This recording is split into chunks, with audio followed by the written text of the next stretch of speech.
Hello Toy Collector fans, Universal Toy Collector here and welcome to the channel. And welcome to another episode of My Collecting Life, the series where I get to speak to you, members of the toy collecting community, about your own personal collections, finding out what got you into collecting in the first place and what gives you that toy collecting buzz.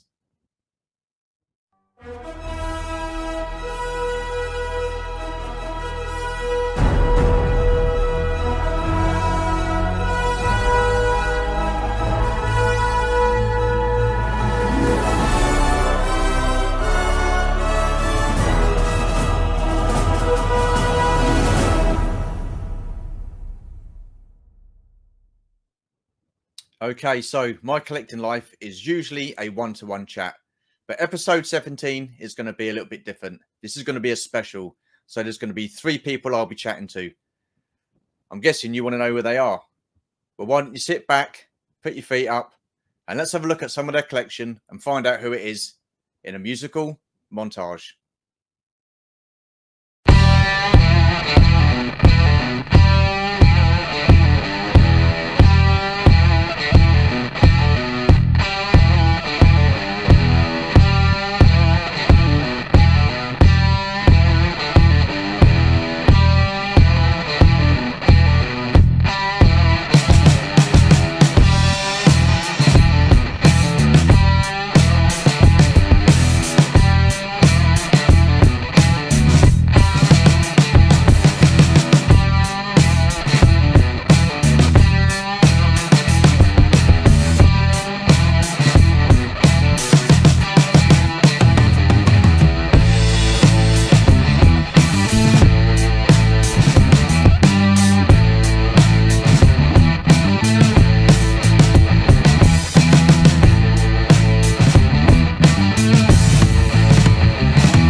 Okay, wow, what a fantastic set of collections.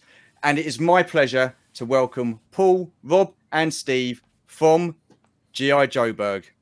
Welcome to the channel, guys. Thank you so much for doing this. Absolutely awesome to speak to you all. Nice to be here. Yeah. How's it, Stu? And Awesome welcome. stuff. And you see, I'm still Welcome, Stephen. Welcome to my channel, Stu. Yeah. Yeah, thank you for having us on your channel. We feel very welcome. No. It's an absolute pleasure. Absolute pleasure for you guys to take the time out and do this. And Steve, I know you've got some internet issues, so we'll crack on as best we can. I'm sure it won't be too much of an issue. So I've got 6 questions for you guys. It's normally 10, but because this is the first group chat, I'm going to condense it down. So the first question: what are your childhood memories and what toy lines were you into?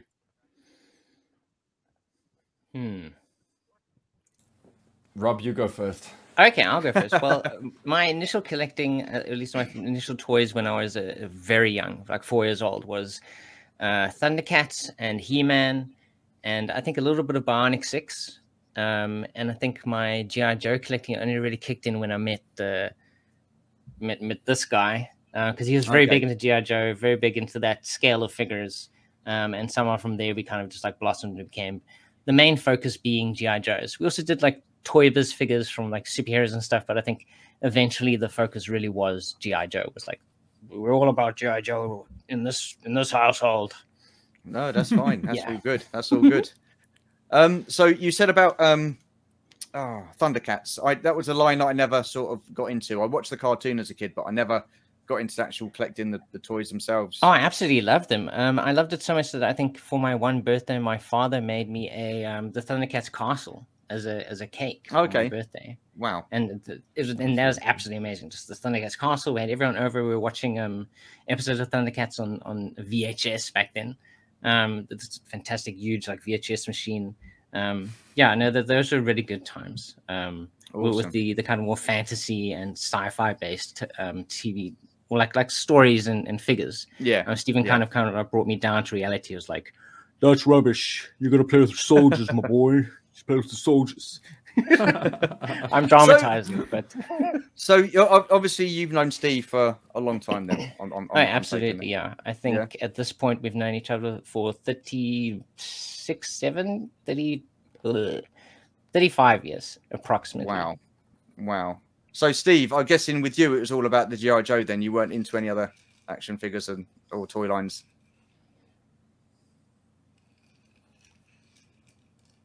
I think there might be a delay in the Was that directed at me? Yes, that is. Yes, sorry, Steve. Did you ask if I was into any other toy lines? Yes, yeah. I think it all started out with like die-cast cars, perhaps. I just had a whole bunch of kids over at the moment this afternoon, and broke out my ages-old collection of like Hot Wheels and Matchbox.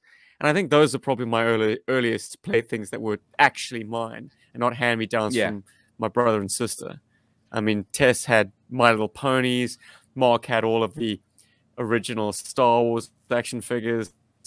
But like, the cars were my initial toys. And then spun outwards into things like Dino Riders. That was my era. Oh, wow. Fabulous concoction of just mask-sized action figures, dinosaurs with missiles and lasers and armor attached to them. I know Paul's a big fan. Yeah. Yeah, that was by Tyco, of all things. The guys that do like Skeletric racetracks and stuff. Yeah. G.I. Joe came some ways down the track, but I think just the sheer number of characters and accessories and playsets that you could collect really threw it firmly into the focus of being my be-all and end-all. You know, the desert island discs of toys. Like, if there was only one toy line you could ever collect, make mine Joe. Or Action Force, would be it. In your case. Action Force. Yeah, crikey. Yeah. I mean, crikey. I mean, I remember we had Action Force. With the Action Force stickers, if I'm not mistaken. Yes, that's it. Yeah, I was telling the guys a little bit earlier. I redid that. I spruced it all up and stuff like that. It was a mess when I got it off of eBay. But so I'm quite happy with how that's turned out. But in the UK, like you say, it was Action Force, and then we had like some of the fiddly toys. They are definitely. You had the O-ring figures come over, but they were still on the Action Force cards. And then in the comics, there was a transition between Action Force and G.I. Joe. So I think it was Baron Ironblood became Cobra Commander in some storyline or what have you. And then they started fighting Cobra instead of the Red Shadows and all that sort of stuff. Then it became Action Force, and it was International Heroes. And it was Full Force for the UK. One of my greatest... For sure, man. One of my latest little quirks is going into the old Action Force, the slight rewrites on the file cards, and just seeing where people's birthplaces were reset. Like I saw the other day that Dial Tone was reset as an Italian, and then way back in the initial sort of Action Force Force O-ring offerings. Roadblock was actually from French Congo, back when it was called French Congo. Wow. So he actually was African, like our first African GI or Action Force member. Loving that. Wow. Awesome. Because we did have Steeler with that came with the Z Force battle tank. Yes, but he was Greek. We also had he was Greek, was he? Wow. We also had the original Snake Eyes, the Commando Snake Eyes, but his name was Stalker, and he came with the SAS Panther. Then we had Tripwire, but he was Blades. I know. And I think one of the Cobra Troopers or the officer was called Hunter, and he came with the Wolverine. Recondo and Dusty in Action Force were Australian. Oh wow. I quite enjoy that. Well, I knew Recondo was. Check out their original file cards. Blow your mind. I will. Don't worry Dusty's about that. from Alice Springs. Cool. Paul, how about you? What was your Fun. Also pretty eclectic. I grew up. I got memories in preschool of having a He-Man figure or two, a couple of Hot Wheels, especially the color changing ones. I love those. I had a Scorpion Hot Wheels, which is pretty cool. Dino Riders were a big thing for me when I was growing up. And also some of the Ghostbuster stuff. When I say some, it was, you know, the fright features, Ghostbusters, so you squeeze their legs and their faces do this and their eyes pop out, whatever's. And I had a few of the ghosts, but the ghosts kind of came in a little bit later in primary school. And G.I. Joe is sort of in the middle of all of that. So, and I still struggle to remember, but I know, I pretty much believe my first G.I. Joe was sci-fi. So, yeah, so, but I also know that I got Deep Six very close to that as well. So it could have been that way around or the other way around. As I get older, I struggle to remember it properly. I probably need to listen to an older podcast where my memory was fresh. But that's a lot of the kind of stuff I played with as a kid. But a fun fact was, as a kid, a toy line I really wanted as a kid that I could never get my hands on was Transformers. Because I was 5 turning 6, that's when I got my NES. But I also got a very cool Christmas gift in the form of God Ginrai, which is the Power Master, and I think I might have this wrong, but it's the Power Master Optimus Prime. So yeah, and they were in bags. God Bomber armor. God Bomber, with the God Bomber armor. There we go. So that was brought over from the UK by my friend's dad. He brought one for James and then one for me, which is really cool, and one for Matthew. So then that would have been an import, Paul. Like, you should have come from Hong Kong. No, he went to England as on a business trip. And got the God Bomber armor, but that was like not released in the West. I don't know where he got it from, man. I never got it in a box. We Black all got market them in toys. You know when we got everything that came in the box, the stickers, the manuals, the infrared, you know, the little red piece of plastic, all of that stuff. Reader.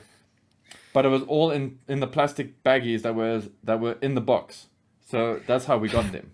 I really do feel like these were black off market the toys. back of the truck. Hey, whatever, man. Fred Bolton got us these. The UK. Yeah, well, his dad was, his dad is, probably still is, Fred Bolton. He brought those for us. So, yeah, he was a football player, actually, apparently. Oh, so, okay, yeah. Cool.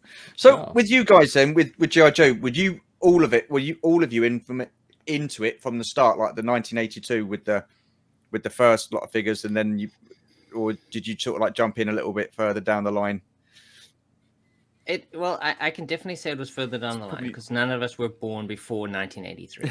I believe I'm the oldest. Am I the oldest? Paul, you're second. Think by a year, yeah. Steven's a young man. He's a young man of 38, I think. Clearly. Something like that. I don't know. Not for long. You lose And then count also after mid-30s.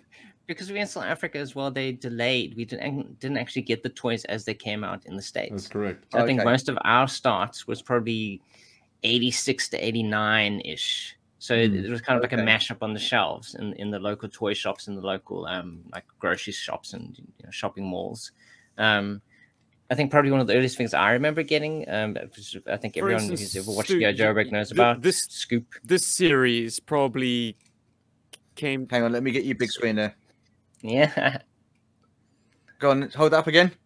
Hold it up. Right. What is it? The series that had the Battle Android Trooper was probably about 1988 in the UK. Okay. So if you imagine the trickle down effect, this guy probably hit South Africa in 1989 or 1990, as late as that. So that would explain the discrepancies in ages. We can still be, into essentially mid 80s GI Joe toys, and yet be maybe slightly younger than, well, certainly younger than the average GI Joe fan from the United States, and then also a little bit younger than maybe the UK crowd.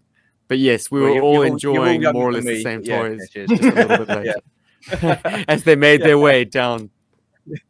Yeah. So I mean, I guess now that you've sort of like got a lot older and stuff like that, and stuff, I'd say was more easily accessible. You've gone back and got those figures that you didn't have, like the stuff from the 1982. I mean, how easy was it to get those figures? Yeah. Yeah, eBay was really easy to get those. As long as you're prepared to essentially pay for a figure twice, because postage has just, it just keeps spiking. So, it has cost a whole arm and a leg to basically chip away at the United States as GI Joe stockpiles have them sent to South Africa. But I mean, over the years, we've gotten some impressive pieces mailed to us, like the USS Flag and the Defiant. The Terradrome. Paul's got it, sir. Did that come in one part? That flag? Because that flag must have cost a fortune in shipping. Because I can tell you, I've got stuff from the States. Oh, did it? Yeah, two boxes. Yeah, 2 boxes. The one was for the deck plates, and that was kind of a flat pack, massive thing, and the other was just a big, deep box. For the tower structure and all the other greeblies, the fore and the aft deck. I mean, I can't wrap my head around how I was crazy enough to do that in the first place. But it was thanks to Rob and our mutual friend Alistair, because they were looking at surprising me with it. And I think for whatever reason that fell through. Maybe Alistair's like realization of how much the shipping would be dawned on him. This is too expensive. Not gonna happen. Well, when I heard that you guys were trying to hatch that plot, I was like, well, shit, if they're going to do it, let me look into this. Maybe it's not as out of my reach as possible. Unfortunately, the exchange rate was in our favor back then. Postage wasn't as ridiculous as it is now. There weren't wars and pandemics to contend with. And so it happened. And it happened mind-bogglingly inexpensively. If I'm to compare it to how much it would cost to get a box that size, I mean, it's impossible now. Well, listen, I've got a rough idea. I ordered I got a sail barge from the States, so I wasn't lucky enough to get it from HasLab first time around, because HasLab wasn't a thing in the UK. It wasn't extended to the UK. So I got that off of eBay. I mean, that was like near enough double the price anyway. And then on top of that, you've got shipping fees plus import tax as well. I mean, it's scary it did hurt. It's still hurting, but it's okay. I'm still paying off my HasLab Sky Striker, so I feel your pain, brother. So would you think then, guys, that HasLab should be doing or should do a USS Flag?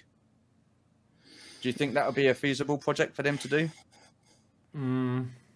I think that would be way too expensive. Like, if you think they did what did they do? They did the HISS tank, the classified HISS tank for $350. I have no idea how much a USS Flag would cost. I can't even guess. Like, even if you say $3,000, I don't even think they would cover it, because I think it would be amazing if they could do that, but I don't think that's. You don't think it will? I don't think so ever again. We'll never see a toy of that scale.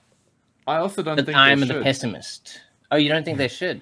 No, and it's because I think so many people have put it on a pedestal that it doesn't matter what Hasbro does. It'll never be good enough for people. They will find faults with it. They will. I think that's not a reason for a company not to do a thing, Paul. And some people aren't going to like it. I guess we don't. We shouldn't. The reality of it is, they're putting up very little cash up front. Like, there's little to no risk with a HasLab.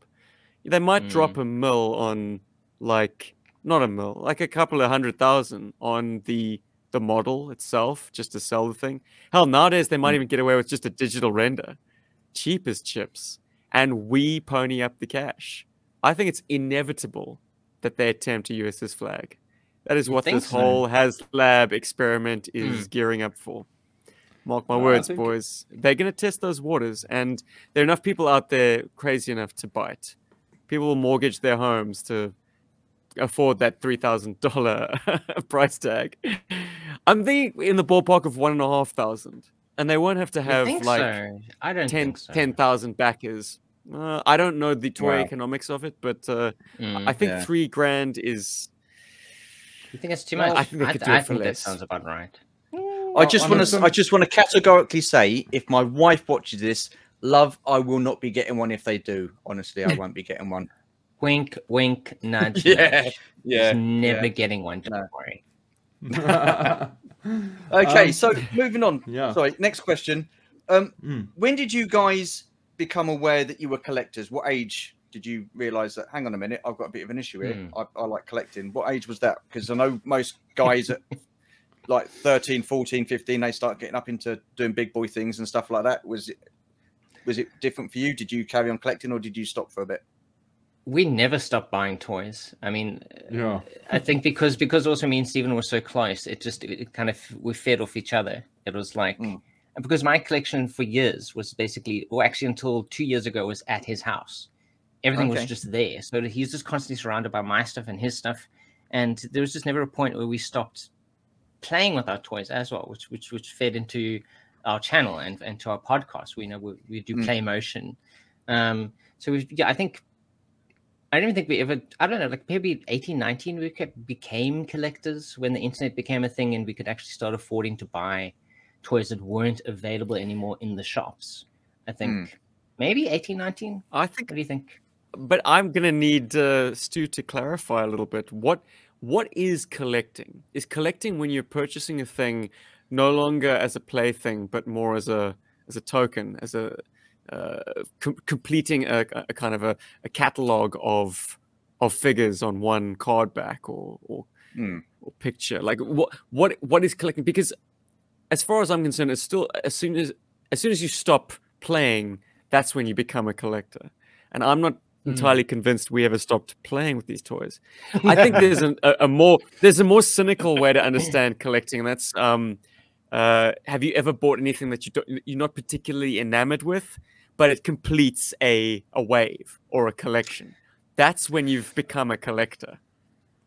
Wow, listen, that is a very pessimistic viewpoint of collecting. No, that's a fair point, because I never looked at it like that. I've never looked at it like that. Steve, I've got to say, I'm normally the one asking the questions. It's my show, but that's a very good question. So can't help driving. I shall answer it.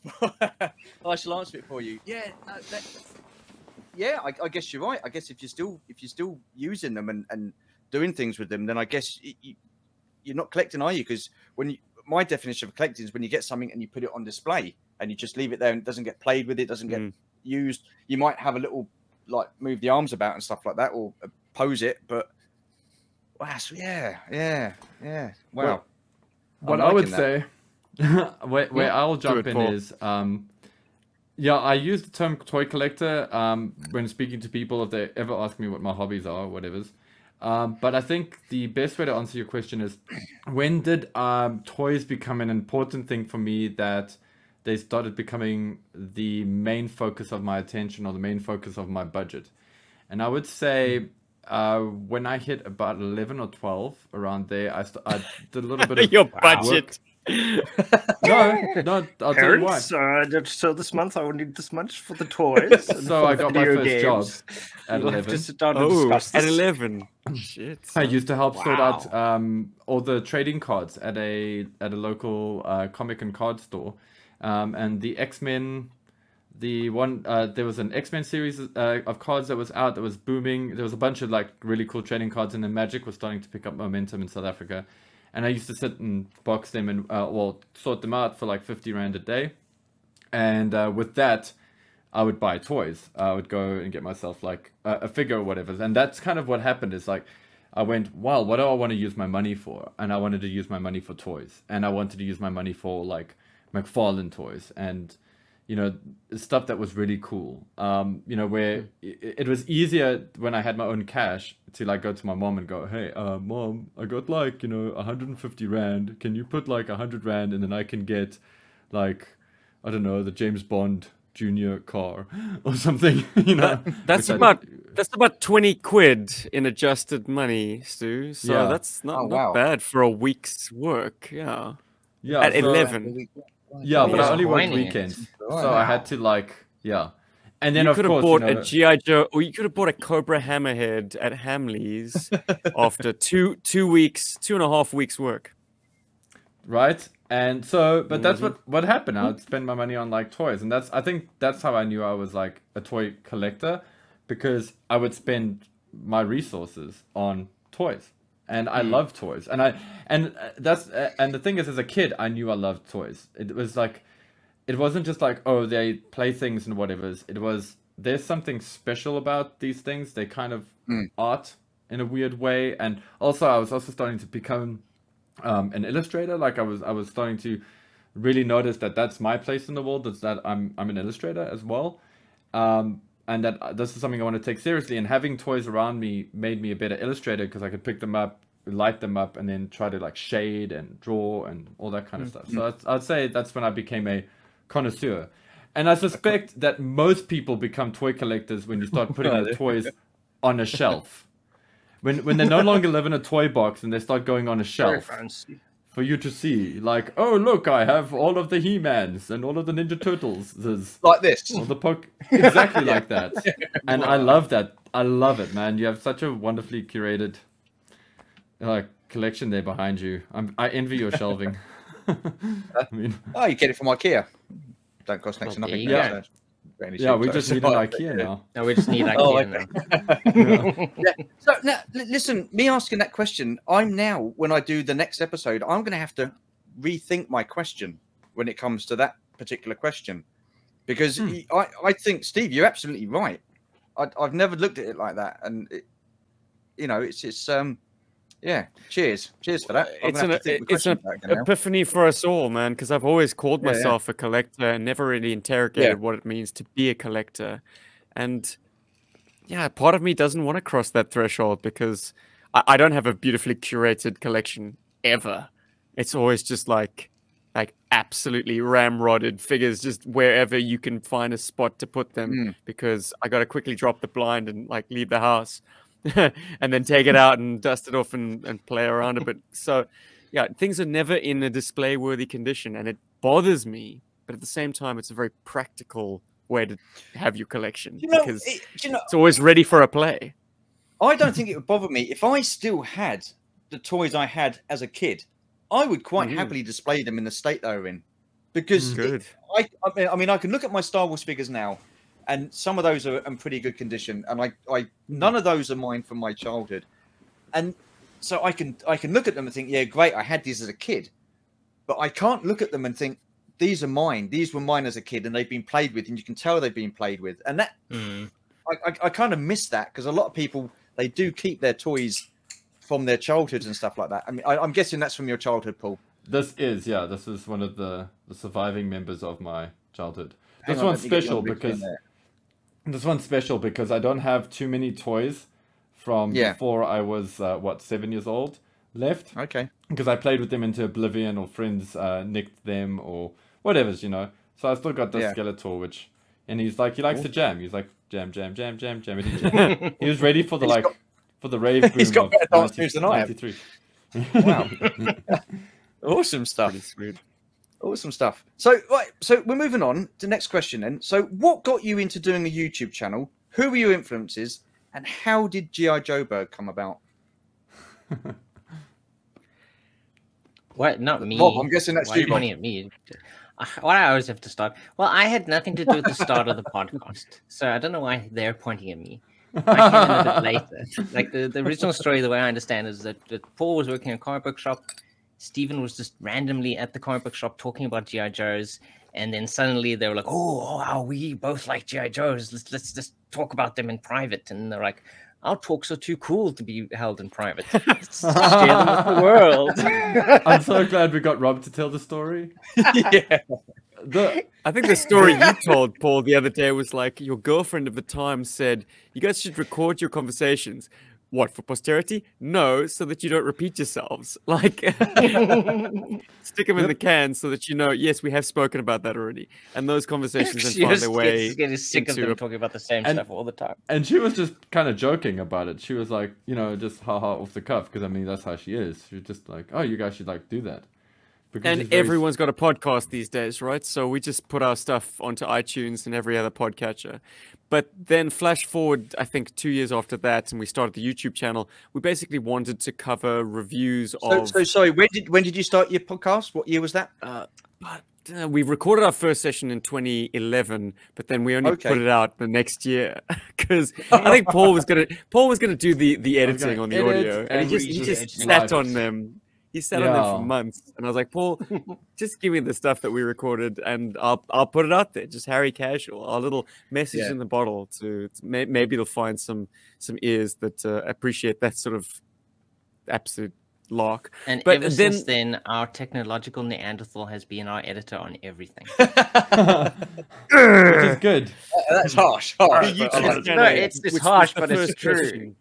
The first question was about the YouTube channel, and absolutely, our influences were FormBX257 and Hooded Cobra Commander 788, who had both been in the game. Well, FormBX257 had been in the game first. I mean, he'd done the first like really nicely formatted G.I. Joe exclusive reviews, be it vehicles and figures. Hoodie then came onto the scene and started doing very comprehensive. Like he was basically aiming to do every single figure and vehicle playset released domestically in the United States between 82 and 94. He's still chipping away at that mountain, and he's probably the best in the game still. And I guess back then there were a few notable exceptions to their content. Like they hadn't done the MCC, they hadn't done the Bug, they hadn't done the Mamba or the Phantom. So our first reviews were all vehicles that they hadn't done yet. They've subsequently gone and done those as well, but it's nice to think that we got in there first. And now we don't even do reviews. Like we hardly, like, I don't know, reviews are almost too much of a slog. Now we do the podcast live on YouTube, and occasionally, very occasionally, we take our action figures and we do little skits. Not little skits. We try and be serious about it. We film them as cinematically as possible, and it's I suppose an entertainment style we've dubbed play motion, because it's kind of like stop motion, except it's not animated like that. You're literally playing with the action figure you see live on camera. You see hands, but the intention is clear, and I'd like to think that the drama of it, well, listen, the action translates. Back in 2020, the world sort of stopped, and so I started going through YouTube and stuff like that, and I stumbled across your channel, and I hold my hands up. I was gobsmacked, absolutely gobsmacked, and I was like, "Wow!" And I was sat there like that. And my wife goes, "You are?" And I was like, "Yeah." And she goes, "You are?" And I said, "Yeah, I'm watching this." And it reminded me of what I used to do as a kid. It took me back to those days of being a kid, going out in the garden, and I was doing exactly the same thing. And here I am watching grown guys doing that same thing and filming it. And I was like, fucking no shame. No, I loved it. I loved it. And I watched the first one, and obviously I want to know what's happened. So you've got to watch some more and more. And then you just carry on watching them. And guys, absolutely fantastic. I take my hat up to you. Anybody who's doing that, I got a lot of time for, because it brings so much nostalgia back and memories back of my childhood. With my friend in the garden and stuff like that, and doing exactly the same thing you're doing the missions and stuff like that. And I got so involved in it, and I've watched it, and I look, listen, I think that's absolutely fantastic. Like I'd tip my hat if I had one. I would. It's brilliant. Honest to God.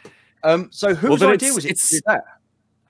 I think it was Paul's, actually, to be honest. We always tried in reviews to have little sequences where it wasn't just focusing on like the missiles and twin guns on the top, but actually do a sort of a small narrative piece, be it a little battle, a little kind of in situ suspension of disbelief. Like here's the Condor flying through the sky and it's going to bomb G.I. Joe. You know, no narration, just music and sound effects or mouth sound effects. You know, to keep it authentic. And that just blossomed into the crazy notion that he had to like, why don't we just do one without the review? We just do the action sequence.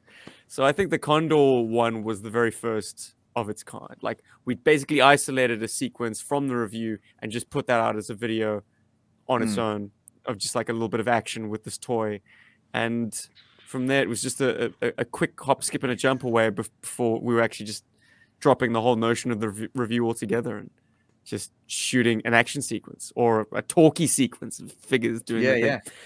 Yeah, but I wanted to say, Stu, thank you, firstly, for the compliments. Mad props, man. And it definitely services a need in us to still play with these things and not let them languish on a shelf. But the fact that it seems to service the greater need of our viewers and our small but passionate following to wallow in that nostalgia and remember what it was like to play and kind of just encapsulate, like, for all to see, I suppose, historically, this is what we used to do, then it is servicing a greater need, and I'm very proud to no, honest to God, to be the catalyst. If I'm honest, I think a lot of people that have watched your channel, and I've certainly one of them that I've watched it, and I thought, do you know what? I'd love to go and do that. I would love to go out and do it. Anyone with a camera phone and an action figure can do it. It's really that easy. Editing software is so intuitive now. It's easy to do. It's easy to do, but I know I don't know. I think it takes a lot of courage to do what you're doing. I really do, because I mean, especially on the mean streets of Cape Town, this guy, he's like, oh, I'm scared. So when you go out and film, do people ask you what you're doing? Do they look at you funnily, or what? Is there any negativity? My favorite stories do all involve like lakes or streams and skinny dippers. Every single time we shot on open water, someone has stripped off and had a swim. Whether it was nice to look at or not, it's happened. Well, there was one time when there was attractive female, but the rest of the time it's just guys wanting to bathe, basically. But yeah, we love to get out into nature, which is phenomenal. Particularly, like, I'm very proud of my hometown, man. Cape Town kind of has it all, from like white dunes to rocky, like, beach coves, to like forests and jungles. So there's a lot of great topography to use. It can be a bit ballsy to take your treasured playthings to these distant little nooks and crannies. Certainly, like, urban environments are scariest of all, because the streets are mean, man. I guess you're now pretty much just like, check your six. Just get on with it, I guess, and you're not too worried about it now. Because I mean, how long have you actually been doing these films? I think probably 8 years now. 8 years, something like right. Wow, and it certainly must get easier, because I bet the first time you went out and actually did something like that must have been pretty daunting. I think the opposite is true, simply because I now hold myself to a much higher standard. The later productions are very devoid of like the human element, whereas the earliest ones, the Atlantis Factor, we're full body in frame, like carrying the transportable tactical battle platform, not giving a damn. I probably would have shot it completely differently had I done it now, and it would have been more tedious and time consuming to try and do that kind of trickery. Which ultimately isn't necessary even. So I'd like to dial it back to a simpler time, to be honest, too. But yeah, you when I say braver. Yeah, when I say braver, I mean when you went out and first did your first filming, and there's like people around and stuff like that. Was you like something edgy, nervous sort of thing, and has that sort of like got easier going out filming? Is what I mean, yeah. I was a little nervous about it. I mean, Steve and I were two grown men on a hill, a kopie. Well, it's Northcliffe Hill, and mind you, the only like spectators we had were possibly like 3 stoners sitting on a rock somewhere, and like a couple, sharing deep secrets, and there's two gentlemen running around with plastic. They're toy planes. Yeah. You know, you do feel very like it does put a crown on your head. You know, people do see you because you're running around with a big plastic jet, but yeah, that I mean, and that's nothing compared to like some of the stuff that Stephen and Rob has done, where they've actually been out in like a very public place, like a beach, doing this kind of stuff. It's become I a lot feel no easier shame since... to. Yeah. As I get older and uglier, like whatever, man. If I was a teenager trying to be cool, I'd be hiding. I'd be doing this after dark. But now, yeah, this is me, guys. I don't care what people think. I do care when a four-legged friend runs up and wants to have a little snuffle in my vintage toys. You know, it's only a matter of time before the dog starts chewing something, or like grabbing an action figure or two and running off down the beach and holding off. I know what you're talking about now, so I'll think something else. But yeah. I have been escorted off a rooftop in China. That was an interesting story. Really? You know, yeah, like after dark. Well, look, I mean, it was actually the hotel we were staying at. But I was somewhere where I definitely should not have been. And the second I switched on my flashlight to like do a cool, like, I suppose, helicopter pickup on a rooftop, that's when they saw me. They saw me on the CCTV, and the guys came running. They're like, "What is this white man doing on our rooftop?" Goodbye, I'm just sir. filming my toys. Come on, guys. It's totally normal. One more shot, and you can kick me out of the building. Please, just one.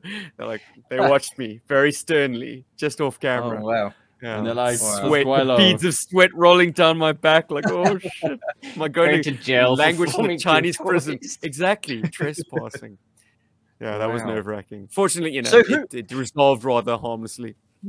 Awesome. Who writes the stories then? Do you all take a share? Do you all have like, I want to write this story, or you can write this story, or how do you work that out? It's mainly, I think Steven's the hugest driving force. I think we're more like hands for him to kind of like order around. But I think Paul as well does come up with stuff. But I think me and Paul are slower than Steven at coming up with stuff.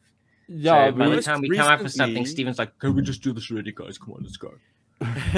Most recently, we've had a guest writer on the episodes. A fella called Zazel. He's got a channel of his own, Sergeant Slaughter's Slaughterhouse. He's a massive Sergeant Slaughter fan, and when it came time to do a series that featured the Sarge and his kind of ragtag bunch of renegades, he was the guy to talk to. And as it turned out, he was in the same city as me for a good chunk of that creative process. So we would have many a pub crawl discussing G.I. Joe and what situations we could thrust the Sarge into. We wanted to tell the story of how Mercer came about, left the Cobra Viper Corps and then get enlisted in the Sarge's dogs. And that turned into this series called The Renegades. Yeah, I love that one. That was awesome. Oh, cheers, man. Thank you. Thanks, man. Well, that was the most recent, I suppose, large-scale G.I. Joburg production. And the most nerve-wracking thing about that shoot wasn't strangers, but actually the fact that filming with any kind of open water behind you in Australia just exposes you to crocodile attacks. Yeah. I didn't know it at the time, but like people, when I told them what I had been up to that day, they were like, Are you stupid? Are you balmy? You must be out of your mind, South African boy. Like, no one goes into those waters. Like, that's a bad idea. Meanwhile, there's a crocodile in Australia that's telling a whole bunch of people, a whole bunch of other crocodiles, how he was going to bite this guy that was playing with these toys by the river. And then the rest of the crocodiles are like, dude, that's a South African, you know? Like, you nearly bit a South African. That would have gone really badly for you. So, just I thought they were out there. Were embarrassed for me, like this grown man playing with his toys, his sad, pathetic life. You got the Hannibal croc. He's all like, "Scar for real." Yeah, he's like, "What's he gonna do next?" Rugby ball. I want to eat him, but I want to see what he's gonna do next. So, what is your favorite G.I. Joburg production? Do you have a favorite? Someone else say something. I really like Bad Luck Lady personally. I know that I love it because often when I tell strangers about G.I. Joburg, or you know, it comes into conversation, that's often the first one I choose to show off what we do, to show off play motion stuff. I just love the way it's shot. I love that soundtrack. For me, I mean, okay, I'm not like patting my own back. I'm just very happy with what happened with the soundtrack and how it came together, and how Steve edited Paul's it responsible for the beats. I primary love our contribution. props. I love the props. I love the scale of it. I love the shots of China, the way that Steve put it together. It's definitely one of my favorites. It's probably my favorite, but there's things from all of them that I'm a big fan of. Like, I really loved, for example, in Renegades, I really love the first two episodes of Renegades. I like how a lot of stuff is set up there. It's weird. It's like, it's easy for me to do this because like Steve was very like heavily involved in producing those two. So, but when it comes to the shots, like the stuff like Atlantis Factor and Blazing Sand, where I was a little bit more involved in terms of we were talking story and sculpting, because you asked earlier. So I would say Steve will sometimes come up with an idea. I'll come up with an idea. Rob might say something which makes Steve come up with an idea or something, but it all kind of gets sculpted. Mostly gets sculpted together or stuck together by Steven, because he'll be like, okay, this has to be down and stuff. So, but like coming back to like when it's Blazing Sand, Atlantis Factor, Renegade, I've been too involved in those for me to be able to step back and look at them objectively. Okay. Or at least more objectively than we have to when we're busy putting them together. Yeah. So I don't know, Rob. I've always been curious. What's your favorite, man? Like, I enjoy all of them, I think. But weirdly enough, actually, I enjoy the ones more where I'm involved. So Graduation Day is probably one of my favorites. You see yourself there, you're like, yay! Yeah, I'm like, hey, there's me in the background doing the thing. And just also like even just the start of it, at least with my involvement major was Atlantis Factor Part 1. That's still the coolest, one of the coolest ones, I think, because we were literally we had no idea what we were doing. We were just like, just flying the tactical battle platform out there and just seeing what happens. Like, and what he's going to do next, I don't know. I think we literally just invented that entire story as we were out there, and I think that was very satisfying to kind of come up with it in the moment, rather than like planning it completely out as you go along. But yeah, I think I'm very proud of everything that we've made. And but yeah, I think often I like seeing myself in there, or like remembering like, oh, that's what we did that day.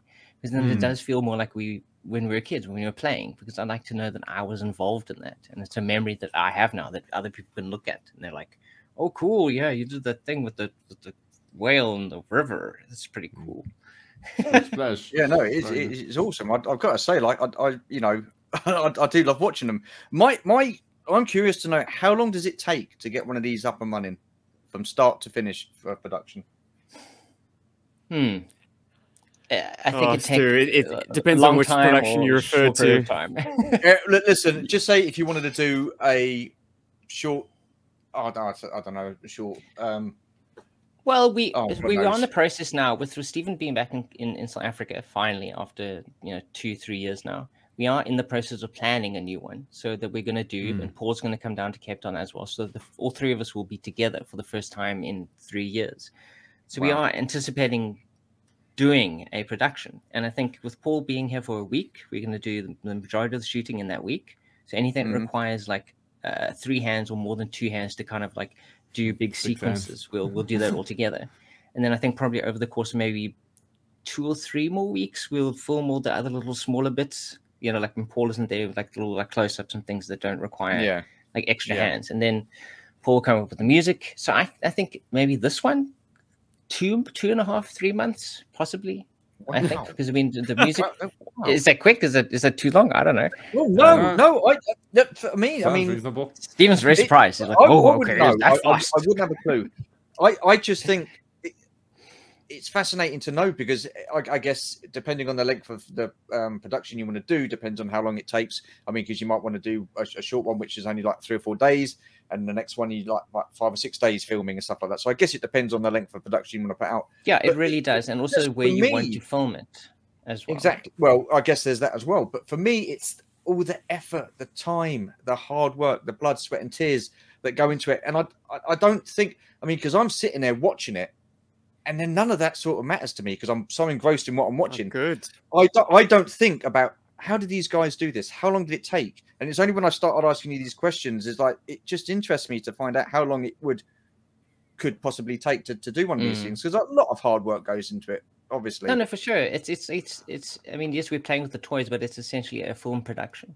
And films, you know, I mean, a film is 2.5 hours long, but they've worked on that for 5-6 months. And then there's the marketing for it as well, and in the conceptual stage where they're coming up with stuff. So yeah, I mean, I think if you have 5 minutes of time on screen, you probably spent 4 or 5 hours on that, I would say, approximately. But it's so fluid, Stu. It's like, you know, how long is a piece of string? Just as an exercise, I wrote, shot, edited, and uploaded an entire sort of 8 or 9 minute play motion in a week, not even 6 days. It can be done. You know, you just have to be harder on yourself and a bit more mercenary. Like, you can kind of languish in the edit. Forever. But there's such a thing as like called life, and that can get in the way, like work and stuff like that. And do you know what I mean? That's why kids, an 18-month. Well, there's that as well. Well, look, I shot the entire thing after dark, so that probably assisted massively. Didn't have him to contend with. But yeah, chipping away at it, like spending maybe 2 or 3 hours shooting every night, and then the weekend for the edit. It can be done, man. And that's perhaps the kind of time crunch we'd be looking at doing if the three of us were together again. We could grind something like that out. Smash something out real quick. I mean, but yeah, you can absolutely obsess over something for 3 months, as Rob says, like, you know, from the scripting and planning phase. And that's perhaps the most enjoyable part of it, when you do kind of really just discuss these scenarios, like, and do them seriously, like, to be like having serious conversations about plotting where you're going to take your action figure adventure. I mean, isn't this the stuff that our childhoods absolutely delighted in? Like, we revel in the stuff as kids. The planning was always so much more interesting than the execution in movies. Oh, definitely. I mean, so with the voices, who decides on what voice? I mean, do you all sort of play the same characters, or do you sort of like take it in turns to do different characters? Or I think we all have like it's kind of a grab bag. There are some characters that you just Paul claims. Yeah.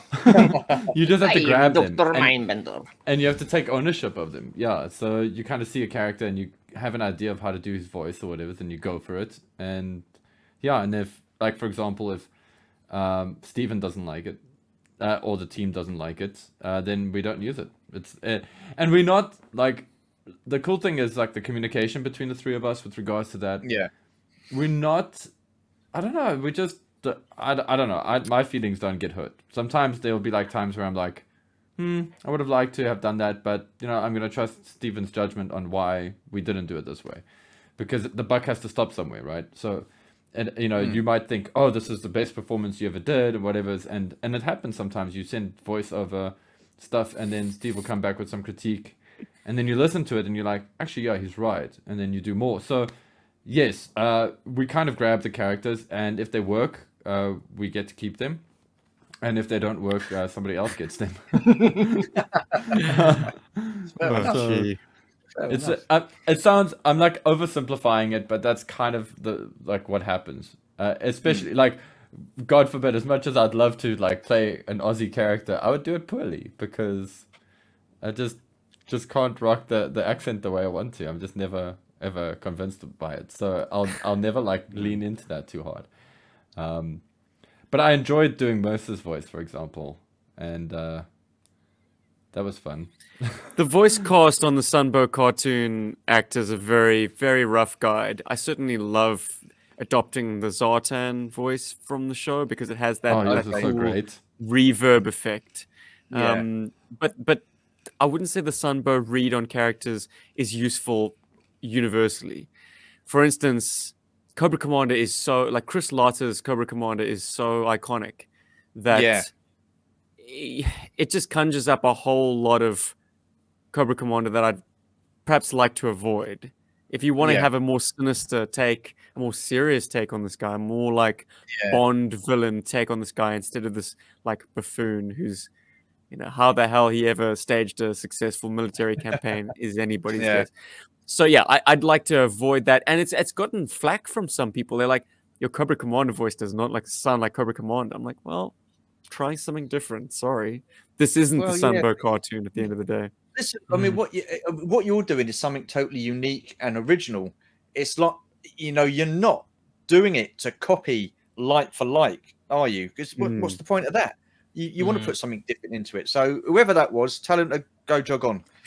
You got to steal like an artist. That's unbelievable. That's what it is. You got to steal like an artist. You got to take it and own it. Tell your dad to jog on, Steve. He's wrong. Oh no, I'm so sorry. I'm so sorry. No, I don't know where you got that from, Rob. My dad, my mom. Oh man, Steven, your Cobra Commander doesn't sound like Cobra Commander. It does not sound like when I was growing up and I watched Cobra Commander. It's not Grammy-winning material. Oh dear. Right, so I've got 2 questions left, and I'm going to have to rephrase how I ask these questions now, and that's Steve's fault. So, apologies. Okay, what gives you? So I was going to. Oh God, I'm going to have to try and rephrase this now. What gives you the buzz of doing what you do with your playability and your stuff like that? What gives you that buzz to get up and keep doing it and want to keep doing more? I think it's being able to like play with these guys and have fun with them, and also like knowing that you're sharing that with a lot of people, and it's really cool to know that people do really enjoy what we do, and it's nice that it is acceptable to play with your toys and have other people go like, yes, I love that you play with your toys. Thank you for playing with them. So I think it's cool to know. I think often the audience is what keeps me going. I think is knowing that people are out there and they really appreciate what we're doing. I think it's obviously it's a bonus. I mean, I think we would probably keep doing it even if they weren't there, even if the cameras are off. Sometimes I think we hopefully still play with the toys in our own personal time. But I think definitely knowing that people appreciate what we do makes it easier to keep going. Having a really good excuse to hang out with my friends is one of the. You're just copying me now. See, this is why I don't go first, because then Paul always copies me. Well, that's. I'm glad you guys have done that, because it's given me an opportunity to actually think up an answer, because it takes a while for the mind, like the cogs. But it's not just they that. Don't mesh as smoothly as they used to. But it's more than that for me as well. It's also a great excuse to buy new toys. Of course. Not to sound like completely like a collector, but it is nice to be able to go, I'm going to spend some money on a G.I. Joe, but I need it for a future play motion, not just for my collection. It's as if you need more enabling. I think for me, the buzz comes in 2 stages. The first is the early part where, as we spoke about just now, Stu, like the exercise of the mind, the planning phase, where like anything is possible. We can have an epic space battle with the Defiant and Cobra Stellar Stilettos zipping through the heavens. Just all the cool stuff that you could possibly conceive of that your child mind can imagine. And then the second moment where the buzz comes in is when the product is finished and you've got this, you've cut all the flab, you've got these little moments that you've stitched together at great length, and it plays like I suppose a feature film, as slickly edited as you possibly can. You got a thing, and you can show the world the vision of what you imagine it was like to play, what your brain conjured up when you were messing with these things on your couch. And in between that, of course, is this massive amount of grind, which is far less exciting. But yeah, those 2 moments really that's what makes it worth doing. Yeah, man. Awesome stuff. Yeah, awesome. Buddy. Last question. Now, I can't rephrase this any other way. So, whether you like it or not, Steve, I'm going to ask this question how it's meant to be asked. What does your collections mean to you? Because they are technically a collection, even though you still play with them. So what do your collections mean to you? It's my everything now. I mean, beyond family, this is the purest encapsulation of who I am. Like, I don't do fashion, and I don't do music, and I don't do cars, and I don't do golf, and I don't do sport. Like, my collection, my toys, my imaginary time with them is entirely my thing. Yeah, I'm glad I've got some friends to share it with. Yeah, you guys did it to me. I'm gonna hook you back in. Like, But it doesn't you make give me it the any buzz, less man. true, man. Hanging with you guys. But yeah, like, the podcast, the YouTube channel, to be perfectly frank with you, Stu, those are substitutes for what I would really, really, like, in my heart of hearts, would rather be doing, which is just like playing like it's 1988 again. You know? Awesome. But this is the closest. Yeah, this is the closest we can get to the sun with that. So I don't know. I think the sun is still burning, and we can chase those glory days again. This is how we keep it alive. You know, it hasn't become this cloistered thing that exists in a glass cabinet and nowhere else. Like, we're doing our best to keep that flame burning, I think. Well, one day, good job. You're doing one a damn day, good maybe job. when we're pensioners, we can get down on our knees if they don't give out and play with our action figures together. Yeah. well, then we'll at least be there to help each other up, because We're all on the floor at that point. Paul, no one's getting it. Anyway, Awesome. next lady for a shave. I've said enough. Robbie, what does your collection mean to you, dude? Oh wow! I think my collection is just thinking of, like, once again, the people. Like, so much of what I own now, because I mean, my collection compared to, I think, Stephen's and Paul's is much smaller, because mine was always with Stephen, so I would never actively go out and buy toys that he already had. So my collection was very small compared to what his was.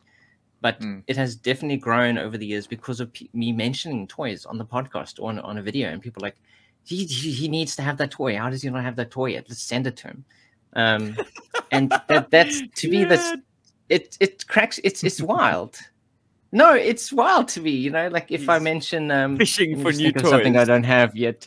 Yeah. No, I don't fish for new toys. Like, I have no space to put new toys, but it's always wonderful when people do send them, because it's like, I know that something that I have, I know where it's from. You know, I chose it for myself, but someone chose to send it to me, and I think that's fantastic. And also having the older toys that I did have before all this all started just also keeps me remembering the really good times, because I think being a child was a fantastic time, and I am really grateful that we can continue to be children into our 40s and our 50s, and share that with everyone. So my collection is memories and people. Wow, dude, yeah, like Rob and I are on the same wavelength there. For me, it's kind of it's a time capsule for me. It reminds me of my childhood, keeps the child in me alive, much like what Rob said.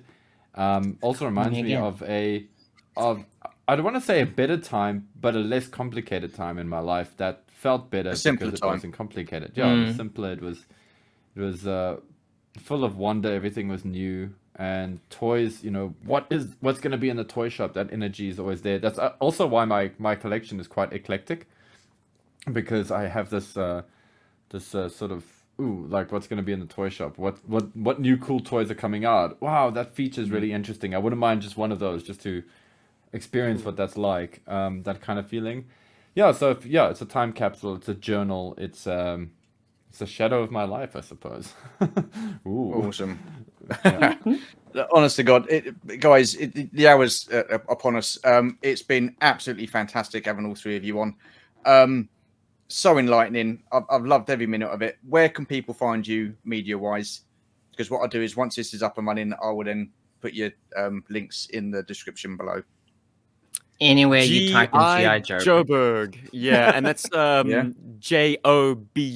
and not Joeburg, because we didn't realize it at the time, but not many people know that Johannesburg's it's called shortened form is Joburg. Yeah, we just thought everyone knew that.